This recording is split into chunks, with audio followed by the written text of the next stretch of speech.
this week, questions for the club, we go to Chris Ralph, head groundsman at Torquay United. Chris, I'm going to dive straight in. Got your beautiful pitch in the background.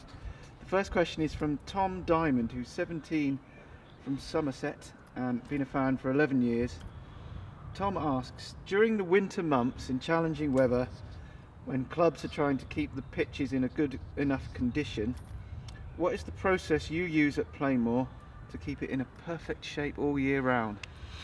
As perfect as it can be anyway. It struggles in the winter because we don't have any proper modern drainage, but we do processes like verti-draining when we can get on it, which involves punching holes in the surface to let air in, let water away from the surface.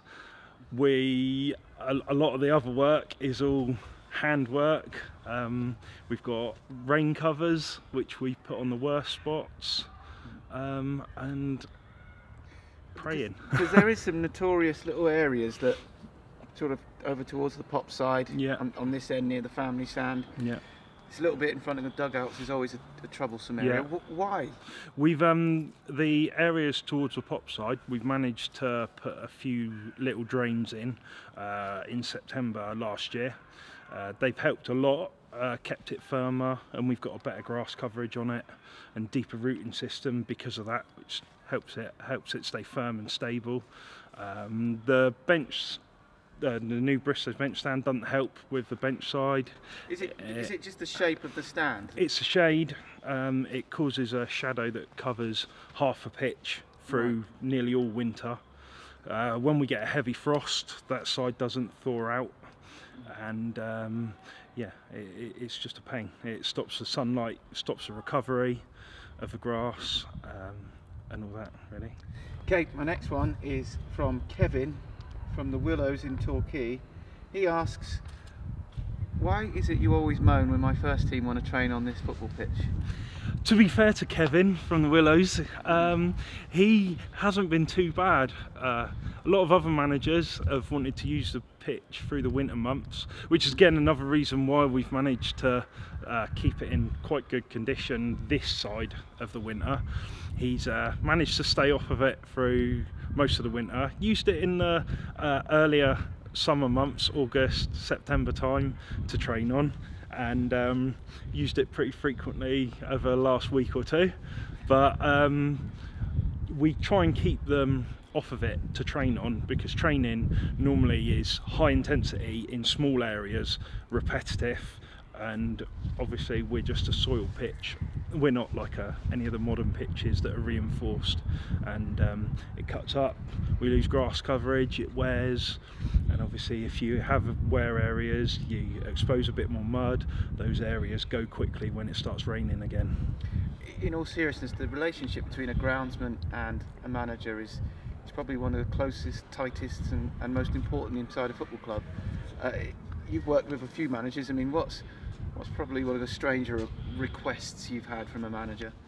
Don't know really.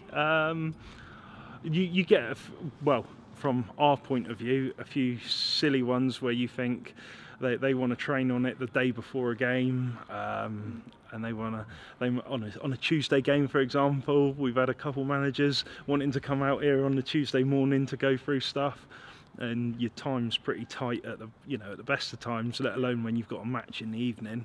That causes a few issues, but no, I've got to admit Kev's been very good with the way he's used it.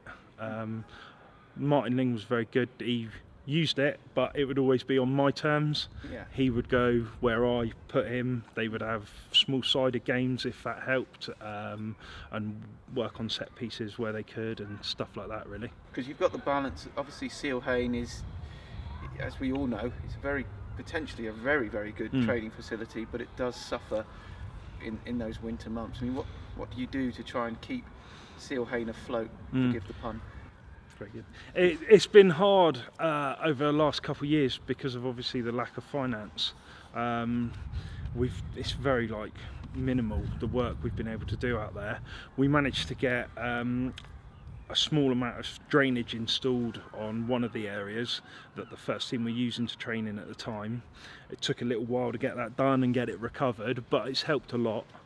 So it's been that side of it has been usable most of the time through the winter. It's just that when it's been really bad, yeah, obviously it's been out of play. Couple more questions, Chris. One from Julian, who just mentions a word on your team of volunteers that people see on a match day. Yeah, him being one of them. Yeah, to be fair to him, he does a lot more than just the match day. He comes in through the week and does a lot of watering and other bits and pieces. Mark White as well, who works at the racecourse, has helped out with tidying up after matches. And then all the other lads that you see out on the pitch on a match day, invaluable really. I think any club would be lost without help like that, especially on a match day. They do everything from putting the portables away, helping with the watering, and the general knocking back after a match as well. The last one is from Tanita Ralph, who says, when will you get some time off to see your wife? Bless.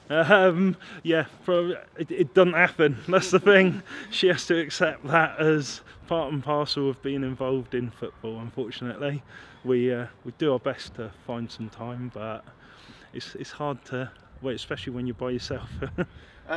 Chris, I know a groundsman is often the butt of jokes at a football club because we're all in the warm, you're out in the cold, but the pitch looks fantastic. It has all season, and although we can't say too much, I know you've been nominated for an award by the National League for having such a brilliant pitch. So from all of us, well done, mate. One more game to go. And then you relax in the summer, don't you? Of course. Chris Ralph, thank you very much. Cheers.